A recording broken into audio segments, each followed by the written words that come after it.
All right, folks, gather round because we are about to dive into one of the most dramatic, chaotic, and dare I say explosive periods in world history, the French Revolution. Now, let's set the stage. The year is 1789. France isn't just facing some minor hiccups. No, no, France is on fire, and not in the cool, trendy way. Let's talk about the humiliation France suffered after the Seven Years' War. Before the revolution, France gets up in this little global dust-up called the Seven Years' War, which lasted from 1756 to 1763. It's basically Britain versus France with every European power jumping in. The war spills over into the Americas, India, and even the Caribbean. France, overextended and underprepared, gets smashed, losing Canada and parts of India. And the cherry on top, the war costs big time. The French crown racks up astronomical debt just in time to start throwing even more cash at the American Revolution.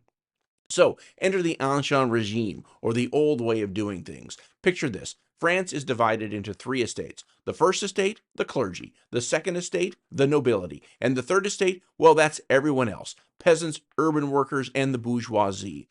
Now, this system is about as fair as a rigged game of Monopoly, with the first and second estates enjoying privileges, tax exemptions, and basically everything a person could dream of in terms of luxury.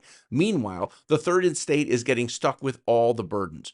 While the nobles are living large, a new class is rising in the cities, the bourgeoisie. These are the merchants, doctors, lawyers, and wealthy landowners.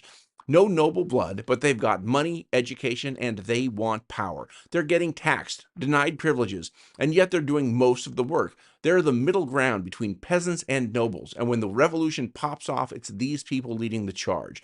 And to make things worse, the third estate is dealing with bad harvests, rising prices, and taxes, while the nobles are living high on the hog. The tension is thick, my friends.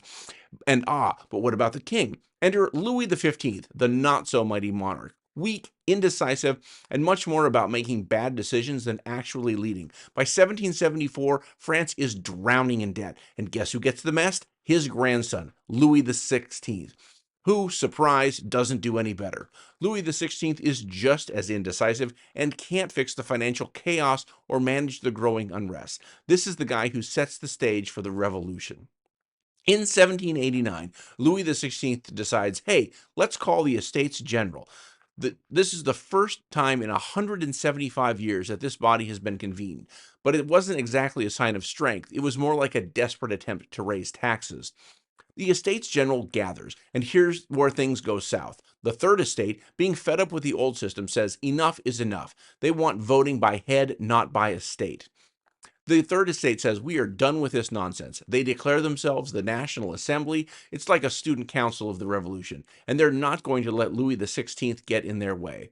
But there's the twist. Louis XVI tries to shut them down, but the National Assembly is like, nope, we're not leaving. They meet at a tennis court and swear an oath to never separate until they've created a new constitution. So how does Louis XVI respond? He tries to pretend like it's all going to blow over. Spoiler alert, it's not. He reluctantly accepts the National Assembly, but things are quickly spiraling out of control. Here's where the action really picks up. In July of 1789, Louis XVI panics and surrounds Paris with an army. Big mistake. The people, fed up and ready to take action, storm the Bastille.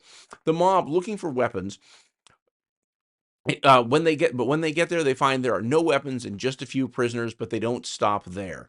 The mob storms the prison, kills the commander and 5 guards, and then they do what any revolutionary mob does. They cut off the commander's head, stick it on a pike, and parade it through the streets of Paris. The revolution is now officially in full swing. The people have taken action, and the monarchy's got a real problem on its hands.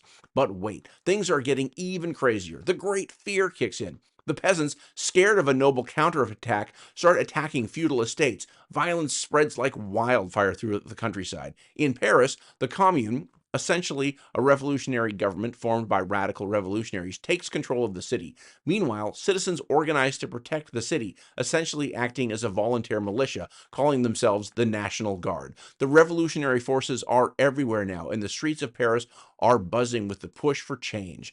In September of 1792, paranoia sweeps through Paris like a bad hangover, and boom, the September massacres. Mobs go on a rampage, dragging aristocrats and clergy out of the prisons and hacking them to pieces. Why? Because they're convinced a counter revolution is brewing. It's a bloody free for all that turns the revolution from "we want justice" to "we'll show you justice," revolutionary style.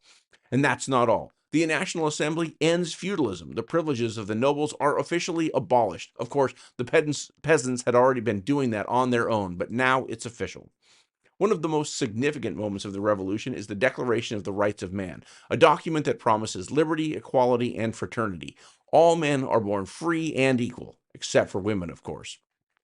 De Gouges, who's like, hey, what about the women? She demands equal rights for women, making her one of the first feminists in history. The women, fed up with the economy and royal behavior, marched to Versailles, bringing the royal family back to Paris. The revolution is now at the doorstep of the king himself. Now that they've got the king in Paris, the National Assembly starts pushing through reforms. They pass the civil constitution of the clergy, which takes the control of the church. By making the church more of a state institution, they widen divide between Paris and the provinces. Things are starting to get a little unstable. The National Assembly drafts the Constitution of 1791, which creates a limited monarchy. The king is still in charge, but now the Legislative Assembly has more power. They also abolish provincial courts, centralizing the judicial system and giving more power to the national government. It's a whole new world order in the making. But Louis XVI isn't going down without a fight. He tries to escape Paris with his family, but they are caught trying to flee to Varennes. Louis XVI's failed escape marks a turning point. The revolution grows more radical and the king's fate is sealed. The revolutionaries are gaining momentum now. So where does this leave us? The National Assembly has set the stage for a new France, but the revolution has only just begun. The reign of terror and the rise of radical figures like Robespierre are on the horizon. Buckle up, it's going to be a wild ride.